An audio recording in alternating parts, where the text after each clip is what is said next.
But before I get to this, the president, who's now focusing on the economy, because all of the polling shows this is a top issue for the American public.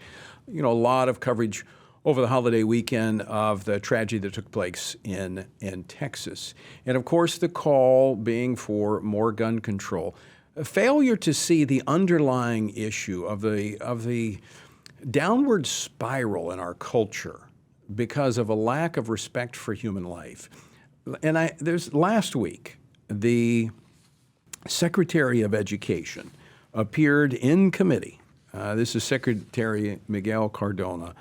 Was in the House Committee on Education and Labor last week, and he said this.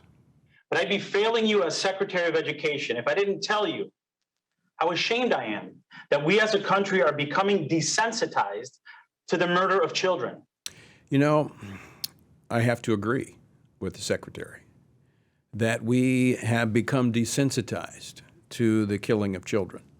In fact, it's been going on for about 50 years, as we have had unrestrained, unrestricted abortion through all 9 months of pregnancy. In fact, the party and the administration for which the Secretary works for has continued to advance and try to, what they call, codify into law the ability to end the life of an unborn child and not even see the hypocrisy of their statements.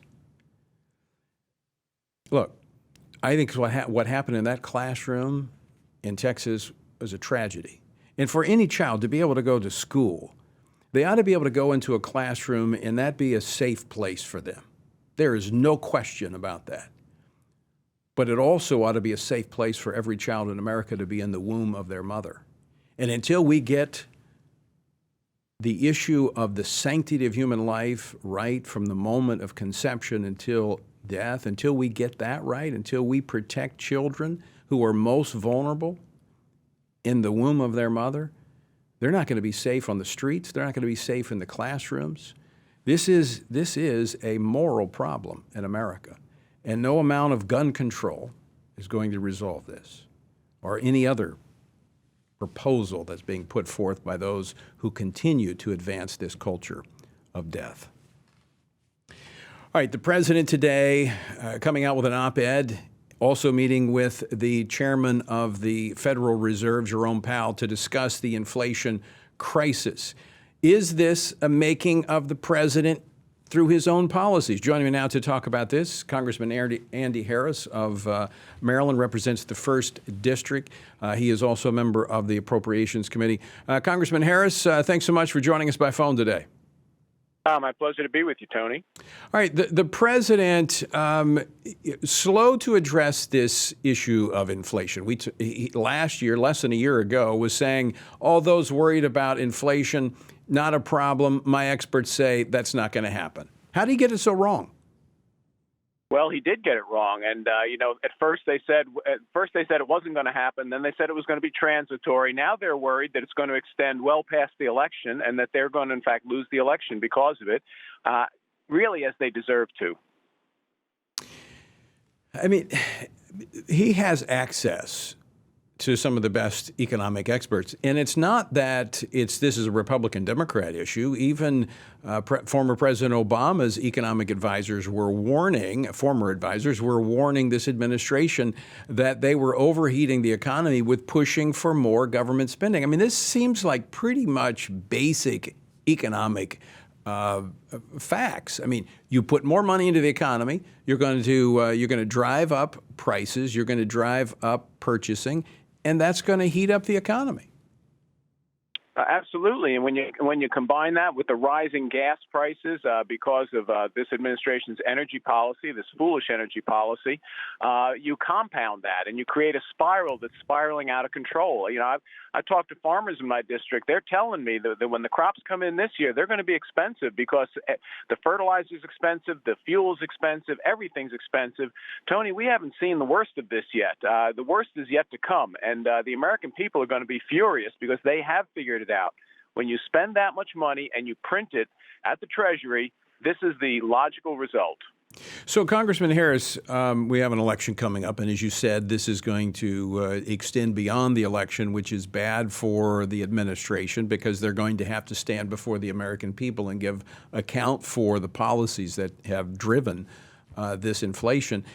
Can the Congress, if in the hands of Republicans, where you have the president will continue to have the White House, the Democrats will have the White House, but Republicans, if they have control of Congress, can they provide a check to slow down some of these bad economic policies being pushed by this administration? Well, we certainly can stop the reckless spending. There will be no Build Back Better plan, which we call Build Back Broke, because that's what would have happened if we had passed it. So we will be able to put the brakes on spending, but unfortunately, until this president reforms his energy policy, which is a ridiculous energy policy. We should be energy leaders in the world. We should be driving the price of energy down. It's good for us. It's bad for Russia to have low energy prices. This is a no-brainer, but until the administration does that, I'm afraid that we can't solve. We can put the brakes on the inflation, but we can't begin to reverse it. Yeah, I mean, we saw economic growth during the Trump administration as they cut taxes, creating a record number of jobs across the board for every sector of society. I want to switch gears for just a second, Congressman Harris, before we run out of time, because I know you actually ran for Congress because of your pro-life positions. You have a history of being pro-life, former doctor, or your doctor, and is there a hypocrisy among those of the left that, they talk about the children and the tragedy that took place in Texas, but they're, just as I played the clip from the Secretary of Education, refusing to recognize their policies are actually devaluing the sanctity of human life. That's absolutely right, Tony. The policies of the liberals and especially this Biden administration sends a message that human life is actually not valuable. And whether it's the end of life or the beginning of life, in a mother's womb, the message clearly is that someone can make a choice about whether someone else lives or dies. And that shouldn't be allowed in a civil society.